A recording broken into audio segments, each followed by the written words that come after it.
The Prime Minister's been accused of playing politics after today announcing a detailed timeframe for troop withdrawals from Afghanistan. Critics say the timing's less to do with military strategy and more to do with electoral imperatives both here and in the United States. But Julia Gillard says the Australian mission in the province of Uruzgan has made clear progress and the time's right to spell out how and when Afghan forces can take over. Political correspondent Tom Eagleton reports from Canberra.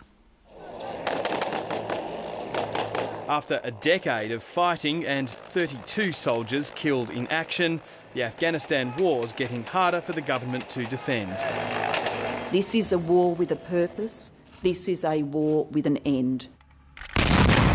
Julia Gillard anticipates a green light for troop withdrawals at next month's conference of Afghan war allies. I am now confident Chicago will recognise mid-2013 as a key milestone in the international strategy, a crucial point when the international forces will be able to move to a supporting role across all of Afghanistan. That means some troops could be home as soon as this year and most returned by the end of next year, leaving Afghan forces to fend for themselves against the Taliban insurgency. So it'll be the real test now as to everything that we've done over the past 10 years, whether the sacrifice has been worth it. Pushing that way. Critics say there's more than military strategy feeding into the withdrawal timetable. It's all about the Prime Minister wanting to get this off the table as an election issue at next year's federal election. And of course the Chicago conference next month is being driven by the US presidential cycle. There's very little strategy in any of this. But the Prime Minister says those observations are off target. The requirements of the new international strategy led to the adoption of the timeline, not the other way around. Bin Laden is dead. Most of al-Qaeda's senior leaders have been killed or captured.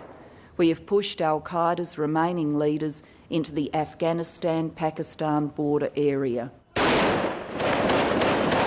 The Prime Minister offered the response of Afghan forces this week to Taliban attacks on Kabul as further reassurance for the transition plan, including in Uruzgan province where Australia operates. I also expect President Karzai to make an announcement on transition in Uruzgan and other provinces in coming months, including which areas of Uruzgan will begin the process first.